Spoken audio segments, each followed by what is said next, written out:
सभी विद्यार्थियों को नमस्ते। विद्यार्थियों, जानवी स्टडी हब में आपका स्वागत है। आज हम पढ़ेंगे एनआईएस बोर्ड और राजस्थान स्टेट ओपन बोर्ड विषय हिंदी कक्षा 10 का पाठ नंबर 5 रॉबर्ट नर्सिंग होम में। इनके लेखक है कन्हैयालाल मिश्र प्रभाकर।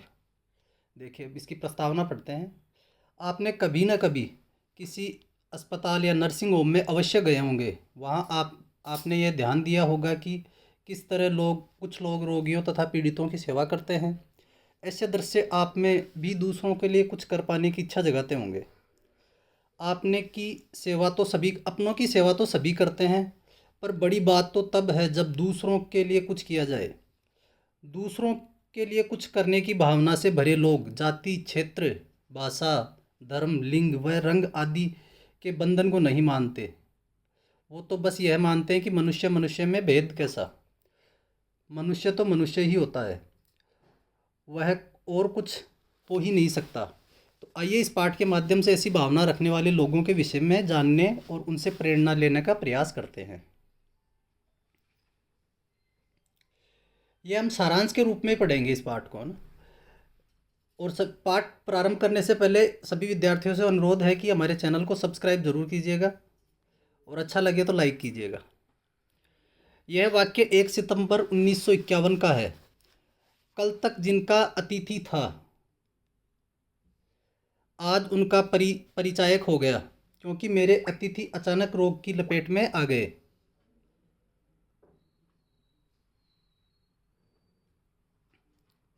और उन्हें इंदौर के रॉबर्ट नर्सिंग होम में चिंता से घिर गया।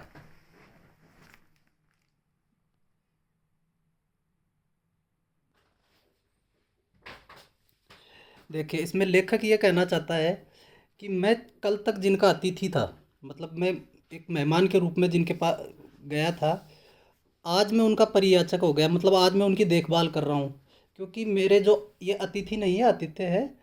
तो मेरे जो आतिथ्य हैं वो अचानक रोग की लपेट में आ गया, तो उन्हें Indore nursing home Robert nursing home Indore के रॉबर्ट नर्सिंग होम में भर्ती कराना पड़ा।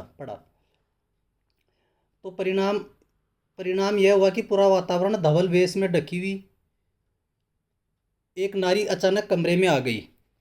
मतलब कोई लेडीज कमरे के अंदर आई। उनकी उम्र कोई 45 वर्ष होगी। उनका वर्ण बर्फ के समान सफ़ेद, यानी पूरे सफ़ेद वर्ण की थी वो। और सूर्योदय की रेखाओं की भांति रंगी हुई किरणों की भांति लग रहा था। उनका कद लंबा था तथा शरीर छरारा था। उनको देखकर माँ जैसा एहसास हो रहा था। हाँ, वह माँ ही थी। वह नर्सिंग होम की अध्यक्षा मदर टेरेसा थी। उनकी मातृभूमि फ्रांस था और कर्मभूमि भारत, यानी उनका जन्म फ्रांस में हुआ था और वो कार्य करती थी भारत में। उम्र के इस पड़ाव में रोगियों की सेवा में तल्लीन, यही काम, यही धाम, यही राग और यही चाह उनके जीवन का उद्देश्य था। मतलब रोगियों की सेवा करना ही उनके जीवन का उद्देश्य था मदर टेरेसा का। उसी दरवाजे से आवाज़ आई और हमारा डॉक्टर कमरे के भीतर आ गया। मदर ने उसे देखते ही कहा, डॉक्टर तुम्हारा बीमार बीमार हंस रहा है। तो डॉक्टर ने जवाब में कहा, हाँ मदर, आप तो हंसी बिखेरती हो। मैंने सोचा, ऐसी हंसी बिखेरने वाली बिना प्रसव किए माँ बन सकती है।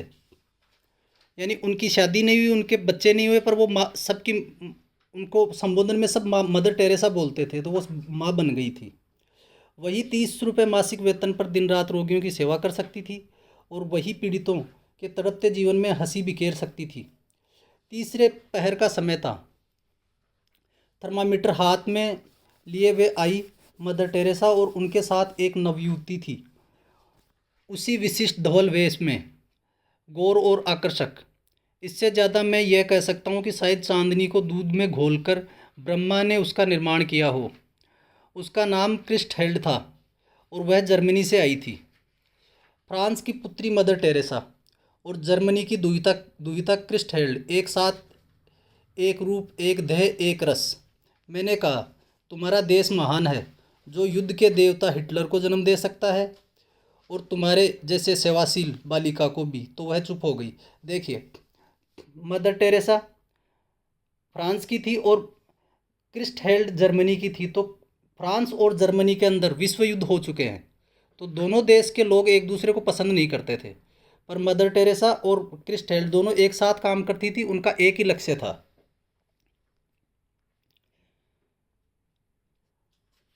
तो युद्ध के देवता हिटलर, हिटलर को सब जानते होंगे।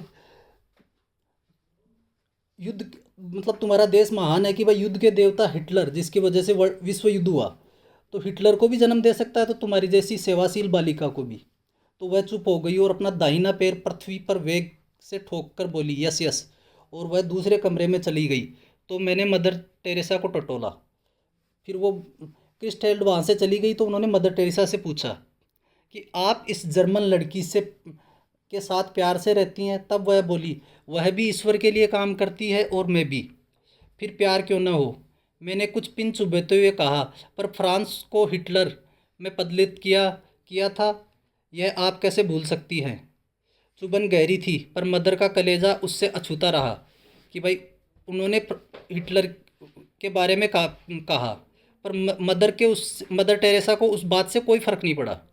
बोली, हिटलर बुरा था, उसने लड़ाई छेड़ी, पर उससे उस लड़की का घर ढह गया और मेरा भी। हम दोनों एक ही है। क्रिस्टहेल्ड के पिता जर्मनी के एक कॉलेज में प्रिंसिपल है और उसने अभी 5 वर्ष के लिए सेवा का व्रत लिया है। मैंने उससे पूछा, इतनी दूर अपने माता पिता से दूर तुम्हें उनकी याद नहीं आती। तो उसकी आंखें नम हो गई। उसने रुमाल से पोंछ लिया और मैंने पूछा, तुम्हें छोड़ते हुए समय तुम रोई थी। तो उसने कहा, माँ बहुत रोई थी। फिर मैं फटी आंखों से उसे देखता रहा। तब कुछ बिस्किट उसे भेंट किए। बोली, धन्यवाद, थैंक यू तांगसू। वह अक्सर हिंदी, अंग्रेजी और जर्मन भाषाओं के शब्द को मिलाकर बोलती थी। मतलब वो तीनों भाषाओं के शब्दों को मिलाकर बोलती थी। हम सब हंस पड़े और वह हंसती हंसती भाग गई। मदर बातों के मूड में थी। मैंने उनके हृदय मानस में चोर दरवाजे से झांका। मैंने कहा, मदर, घर से आने के बाद आप घर नहीं गई, कभी मिलने जुलने भी। कान अपना काम कर चुके थे। मतलब उन्होंने सुन लिया था। वाणी को अपना काम करना था, अब उनको बोलना था। पर मदर ने उसकी राह बदल दी। मतलब उस बात को टाल के राह बदल दी उसकी। तब मैंने सुनी यह कहानी। कई वर्ष बीत गए। फ्रांस में ग्रों का एक सम्मेलन हुआ। भारत की 2 मदर भी प्रतिनिधि होकर उस सम्मेलन में गई। वे फ्रांस की ही थी। उनके माता पिता फ्रांस में ही थे। उन्हें पता था बरसों बाद हमारी पुत्रियां आ रही है। दोनों माताएं अपनी पुत्रियों के स्वागत करने जहाज़ पर आई। विचित्र बात यह हुई कि वह दोनों अपनी पुत्रियों को पहचान न पाई और आपस में कहती कि तुम्हारी बेटी कौन सी है। मतलब वो जब जहाज़ पे लेने गई तो काफ़ी समय बाद में वो गई, तो उन्हें वो उनकी माताएं उनको पहचान नहीं पाई। अतः उनका नाम पूछ लिया और गले मिली। कहानी पूरी हुई तो कई प्रश्न उठे, पर मदर टेरेसा उनके उठते भाग गई। निश्चय ही उन दोनों में अनपहचानों पुत्रियों में से एक वो स्वयं थी। मतलब एक वो मदर टेरेसा खुद थी। ऊपर के बरामदे में खड़े मैंने एक जादू की पुड़िया देखी, जीती जागती जादू की पुड़िया। नर्सिंग होम की सबसे बुजुर्ग मदर मार्गरेट। कद कद इतना नाटा कि उन्हें गुड़िया कहा जा सकता है कि भाई उनका कद था वो छोटा था, तो उन्हें गुड़िया ही कह सकते हैं। पर उनकी चाल में गजब की चुस्ती, कदम में फुर्ती और व्यवहार में मस्ती। हंसी मोतियों की बोरियों के समान। काम ऐसा कि मशीन भी मात खाए। भारत में 40 वर्षों से सेवा दे रही थी। ऑपरेशन के लिए एक रोगी आया और कहने लगा, मदर मैं मर जाऊंगा। बूढ़ी मदर की हंसी में दीपक ने झपकी तक नहीं खाई और वह बोली, आज कुछ नहीं, आज एवरीथिंग। एवरीथिंग सब कुछ, कल समथिंग यानी कुछ कुछ, और बस तब नथिंग कुछ नहीं। और वो इतने ज़ोर से खिलखिलाकर हंसी कि आसपास कोई होता तो झेप जाता। यह अनुभव कितना चमत्कारी है। यहाँ जो जितना अधिक यहाँ जो जितना अधिक बूढ़ी है वह उतनी ही अधिक उत्फुल्ल और मुस्कानमयी है। सिस्टर हेल्ड का तबादला हो गया और वह दानी के भील सेवा केंद्र में काम करेगी। और उस जंगली जीवन में यह कपूरिका, परंतु वह अपने कार्य से संतुष्ट और खुश है। यानी क्रिस्टल हेल्ड का देखिए, सिस्टर हेल्ड का तबादला हो गया यानी दानी के भील सेवा केंद्र, जहाँ मतलब ग्रामीण एरिया है, तो ये कपूरिका मतलब ये मासूम लड़की वहाँ पे कैसे रह पाएगी। पर उसको उस कार्य से कोई फ़र्क नहीं पड़ रहा था, उसको लोगों की सेवा करने में जो आनंद मिलता था, उसको उस जीवन में कोई तकलीफ़ नहीं हो रही थी। तो वह लोगों से मिलने और हंसती खिलती बिखेरती और फुदकती, यहाँ से जाने का उसे कोई विषाद नहीं था, मतलब उसको कोई दुख नहीं था यहाँ से उसका जो तबादले पर कोई दुख नहीं हो रहा था उसको। एक नई जगह देखने का चाव था उसके उसके रोम रोम में मुझे अपना जाना कचोट सा रहा था। सिस्टर मदर वर्ग से निर्लिप्त निडर,